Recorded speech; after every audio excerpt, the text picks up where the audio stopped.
Let's go to Helena Foulkes. Speaking of politics, Helena Foulkes, Democrat running against Governor McKee, was on the radio with me. Now, she's changed her answer regarding whether or not she's coming for your guns. She had this to say on WPRO a couple of weeks back about strengthening the assault weapons ban. Right now, you can't buy or transfer assault weapons. And it sounded like that wasn't going far enough for Helena a couple of weeks ago. Let's listen, then I'll tell you what she told me today.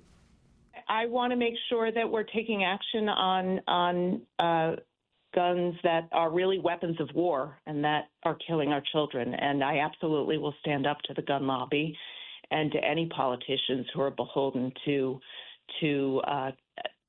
these folks. I think at the end of the day, we should have a real ban on assault weapons.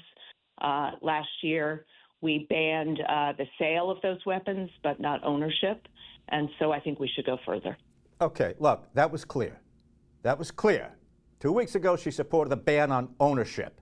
We should go further. This morning on the radio with me, completely different answer, revised answer. No, I'm not coming for your guns. I just want a registry. Let's listen. Helena on the radio about an hour ago.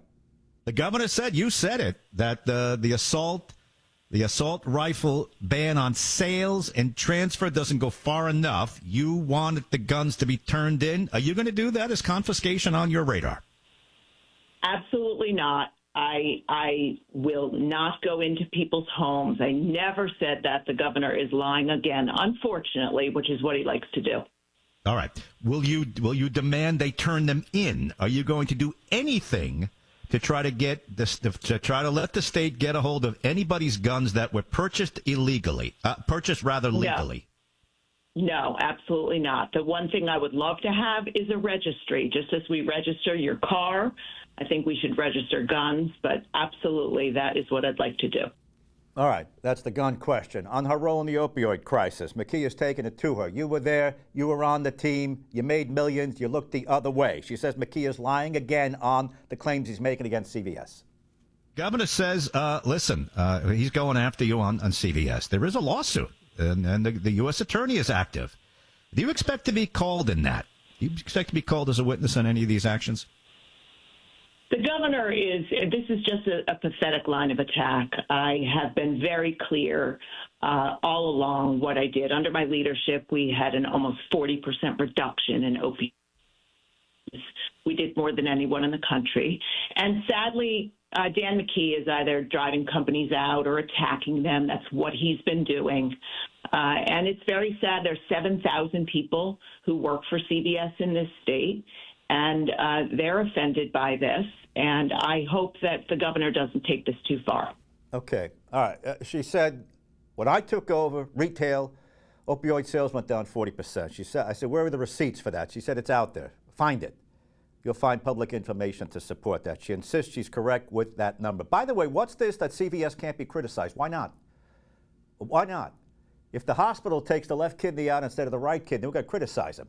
If EB, another big employer, puts the rivets on backward, we're going to criticize them. Same thing for Textron. If they sell us a $5,000 hammer, no special treatment for the whole team. Why are you insisting that his going after you is really an attack on CVS at large? Helena Foulkes, Democrat running against McKee. Well, this is just, to me, an example of the governor who's attacking or chasing employers away. I mean, these are suits that were settled after the fact by the company. I wasn't there when they did that, but that doesn't mean any of this is true. And he knows that he's lying. Listen, this is just a big ruse to disguise the fact that CNBC just ranked Rhode Island as one of the worst economies in the country. And he doesn't want to talk about his record. Look, he's been governor for 6 years, and his opening ads are all full-on attacks on me and on CVS. That's a shame. You know, I think what people really want to know is, what are you going to do for us? What does this future look like in a state where we're struggling? And instead, this is what he's spending his time on. It's really quite pathetic. Yeah, no home team favorites. I just criticize our own networks over here for not carrying the president's speech. Helena, on the millionaire's tax, she made that clear. She's been talking about a millionaire's tax in her commercials. It sounds in her commercials like she's calling for her own version of a millionaire's tax. We already have that, Helena. Make that a little more clear. Millionaire's tax, Helena Foulkes. First first of all, the millionaire's tax is already passed. But I'd love everyone to stay in Rhode Island. I really would. I'm mostly worried about our young people, though, who are leaving because they just can't afford to live here. And so I think what's different about my proposal on the millionaire's tax, and this is really important for your listeners to know, is I want to dedicate it to housing. I at least want to say if we're going to add a tax, you can see something different with it. Here is what we will do. We will build 20,000 new units. That will start to bend the cost curve.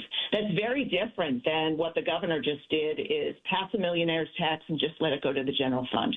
By the way, our budget is up 40% in the last 5 years.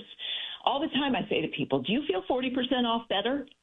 And no one does. So this is a very big distinction between me and the governor. These issues really matter. In his housing proposal, he has a $120 million housing bond. $70 million of that goes to Wall Street to pay interest.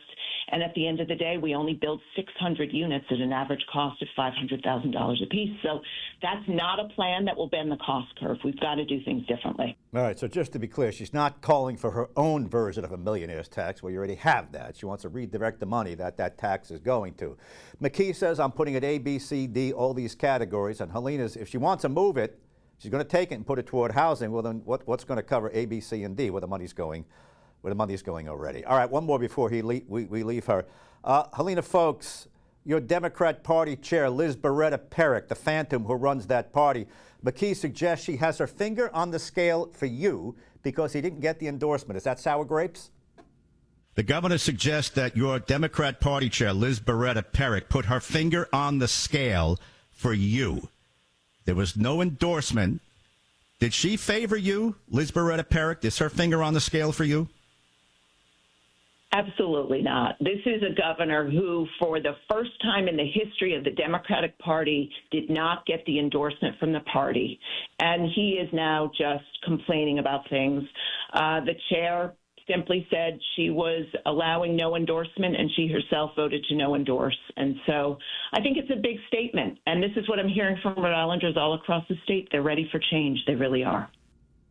Helena Banana Foulkes says she's going to be the change that you want. You want to listen to the whole interview? Go to the WPRO podcast page. It's right under my picture.